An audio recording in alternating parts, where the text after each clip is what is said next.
we're going to talk about this application for peer support certification. So this is a formal thing. It's a formalized certification.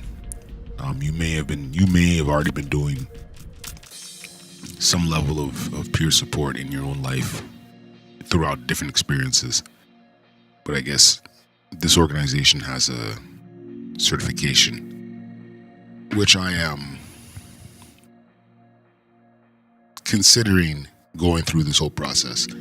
What's the process? So you do an application, an exam, and a practicum.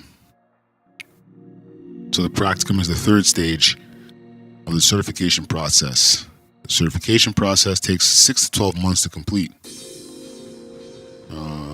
And then I'm just going to kind of, for those who are maybe in your heads, you're kind of like, I kind of want to be an addictions counselor, but I don't know. Or maybe, I want to work within the recovery field, whether it's mental health or addictions. I don't know, there's the various kind of branches off of those general umbrellas. I know that's not a really good way to put it, but you know what I'm saying. So, okay, criteria for application. So there's like options here. Do you have personal lived experience? Yes. I'm verbally filling out the application. I'm just going to give the questions. I'm not going to give the answers. Do you believe you're on a path of recovery and wellness, able to support others? Do you have experience providing formalized peer support? Focus on supporting the peer in the recovery process. So what? Lived experience. So there's just asterisks. Lived experience with mental health challenge and or substance use disorder. Formalized peer support occurs within a peer support setting or a program and can be either paid or volunteer.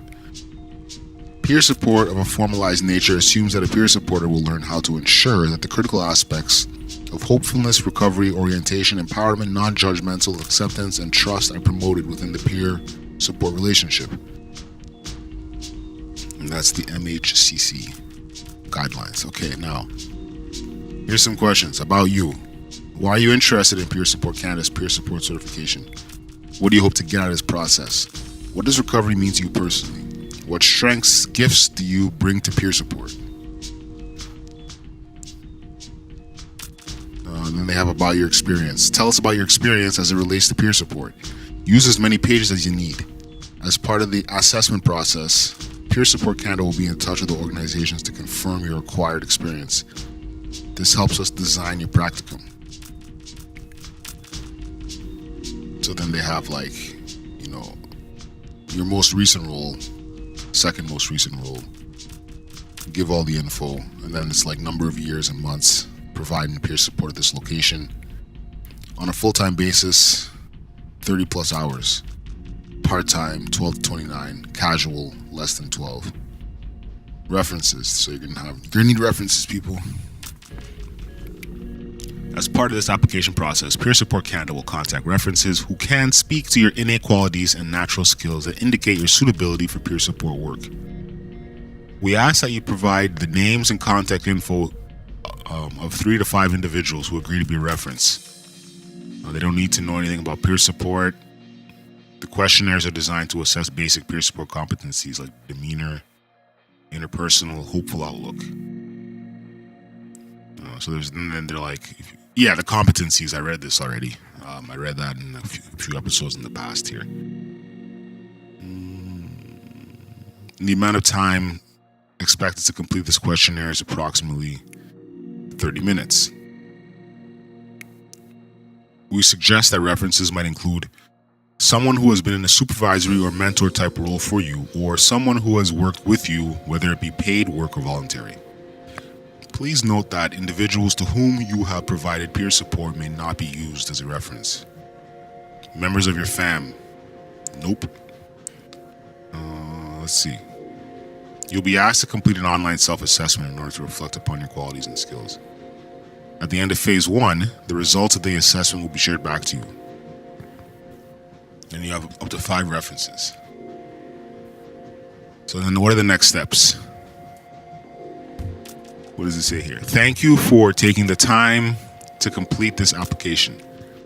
Please keep a copy for your records. Your application will be reviewed by members of the Peer Support Canada Certification Committee and staff. The contents of your application will be kept confidential by Peer Support Canada. To submit by email, save this file as last name, first name application and email to certification@peersupportcanada.ca. Then you can also send it by mail. You can expect to hear back 4 to 6 weeks. Following the phase, you'll be invited to complete the knowledge assessment. Knowledge assessment, period. Feedback on your knowledge assessment will be shared back with you, including areas of strength and areas of development. The final phase is the practicum, which is 5 to 20 weeks at a location of your choosing. You'll be matched with a mentor who will guide your practicum. Most people's practicum hours are completed as part of their existing work or volunteering. Following completion of the practicum, there's a final assessment, including feedback from those who you've provided peer support to, your practicum mentor and site supervisor. Certification committee makes all recommendations for certification. Welcome. So there you go. Those are the steps to get certified as a peer supporter. I had something else I wanted to give me a minute here. 1 second. All right. So that's. I thought I had something specific to say. I didn't. I just sat there and spent 10 minutes thinking. But in any case, that's a lot of paperwork that's going to have to get filled out here. Today, I guess it's the end of the June month, and it's very administrative this week. A lot of paperwork and a lot of now trying to put myself even further on the map of, or in the line of sight of different individuals. I know this is vague, but different individuals who would perhaps be interested in the content of the show. So that's kind of where I'm at with things. But I'm going to pick this up in another episode. I mean, we're at the end here. So thanks for listening. So I hope that information was useful. And peace out. Have a good rest of the Tuesday.